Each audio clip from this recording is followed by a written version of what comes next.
ethics paper is not for your prelims. Okay, your ethics paper, or also known as your GS4, General Studies 4 paper, is not for your preliminary exam. Please realize that. First thing. Secondly, it is completely for your mains exam. It is a descriptive exam. There is no MCQs. You have to write. Okay, you have to write for 150 words or 250 words depending upon the question being asked.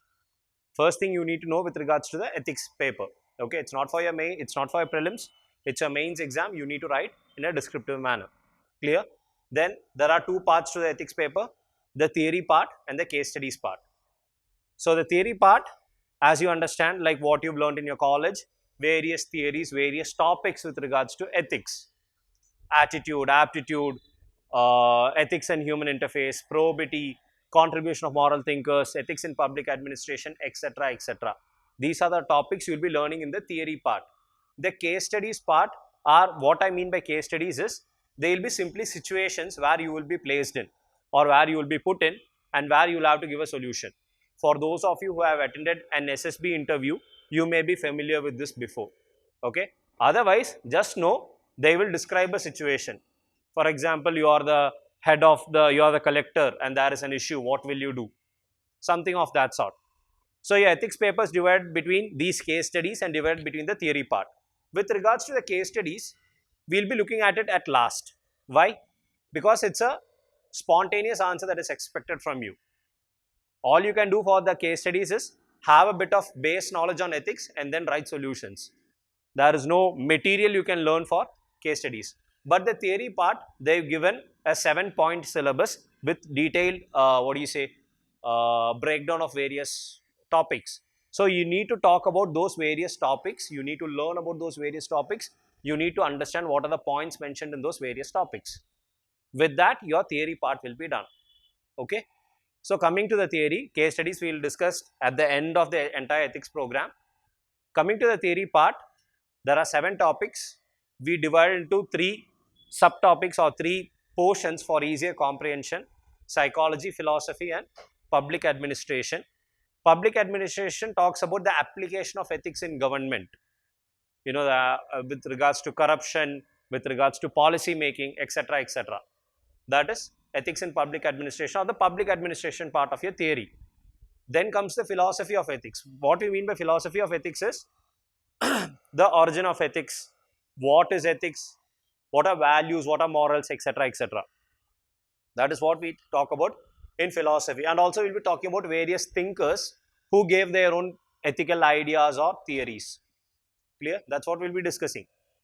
Then comes the psychology part. The psychology part is with regards to how it impacts you, what happens inside your mind, what you mean by attitude, aptitude, integrity, etc., etc., emotional intelligence.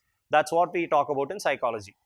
Now, before going to public administration part, we need to know what is the philosophy and what is the psychology. Only then we can talk about its application in government. Okay. So we began with psychology part of the syllabus. Okay. We began with psychology and we began with the topic known as attitude. Now, I hope all of you or most of you have your syllabus in hand. Please come for your ethics class with your syllabus. Syllabus is very, very important. Okay. You don't have your syllabus, you can use your mobile phone, you can get the syllabus. But whatever happens, you will come with the syllabus. Okay. The only thing you have to learn for this exam, first primarily you have to learn by heart is your syllabus. You should know what you are studying. Okay. And we'll be going with the syllabus. So I expect you to know the syllabus very well. So if you look at your syllabus, topic number 2 says attitude. Your ethics topic number 2. There are totally 8 topics. 8th topic is case study. 1 to 7 is theory part. Topic number 2 says case study. The attitude. It is in attitude we are talking or we are learning right now. Okay. We discussed about the definition of attitude. Yes. We talked about the importance of attitude, where it is applicable, etc., etc. Did we not do that? What else did we discuss with regards to attitude? Importance of attitude, application, definition, anything else? Components of attitude, A, B, C. The affective component, the behavioral component, the cognitive component. We learned about that too. Yes? That's it. We stopped with that. Now, coming to the next topic. So, we realized what is attitude. We have the definition, etc., etc. We have all those points. Now, the next thing we need to know is, are all attitudes good? Is all kind of attitude encouraged or good? We have heard these phrases that that person's attitude is not right for this. He does not have the correct attitude for this job. Or if I have to go more colloquially, we'll say, and attitude അത്രയും ശരിയല്ല.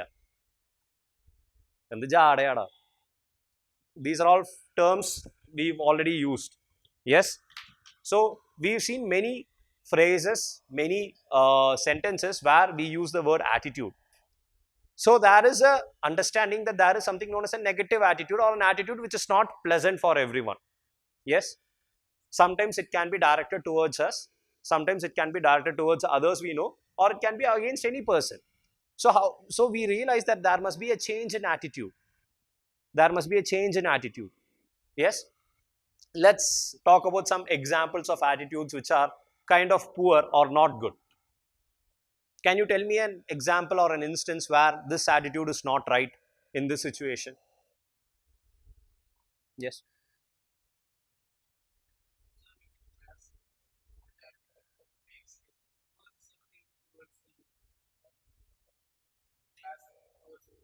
Yes, that's one. Any other attitude? Any other examples? I got one.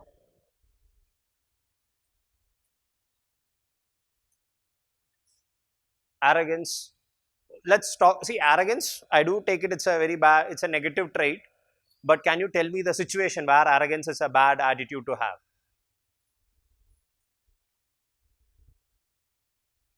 Imagine you're going to play for the Indian cricket team for the first time in your life. Australia is there, England is there, South Africa is there, New Zealand is there, Pakistan is there, Bangladesh is there. You're going to the pitch for the first time in your life wearing the blue jersey, and you are like, I'm going to hit a century, I don't care, all these guys are idiots. Come on, respect them at least. They've been in the field for some time. They've played cricket at its highest form. They know a little bit more than you. What does Sachin Tendulkar know? I know more. What does MS Dhoni know about captaincy? I've captained my local gully team. Doesn't work like that. Yes, that's what we say is arrogance. So that's one example. So in that specific context, it can be arrogant. Okay. Now some people have arrogance born out of confidence. I know I'm the best. Therefore, they are arrogant. Is that right? No. But we are talking about attitude, we are not talking about the values. Any other examples of attitude? Maybe in a certain situation, someone has reacted poorly, we will say, see, your attitude towards that was not right.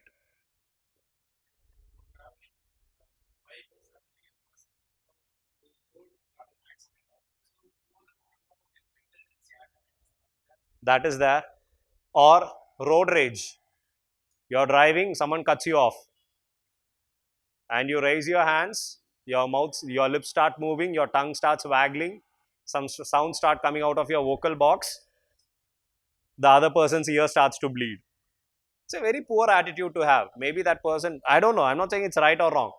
Yes, he did cut you off or she did cut you off. No need to curse out their 16 generations of family. Let it go. Why do you want to waste your energy? So you can say that's an attitude. Some people have a great attitude towards failure. Multiple failures. So Thomas Alva Edison is one such personality. Nearly 1,000 experiments he failed to get the tungsten, to get the filament, the right material for that bulb filament. And when people ask him like, are you not tired? Are you not, did you not lose your motivation to find this? And he said, I've just found 1,000 materials which won't work. So that's what we say as a great attitude. Yes. So we know different instances or examples of attitude.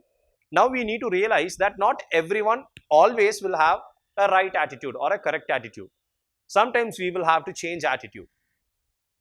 And being civil servants, many a times you will have to change attitudes of people. For example, the caste system, gender inequality, communal issues, communal divide. People have certain attitudes towards certain communities, certain genders, certain castes, yes. They don't expect women or other genders to be at the top above them. They don't respect them. Certain people belonging to certain castes are considered to be lower than them or impure. These are all thoughts, these are all attitudes they have towards various beliefs.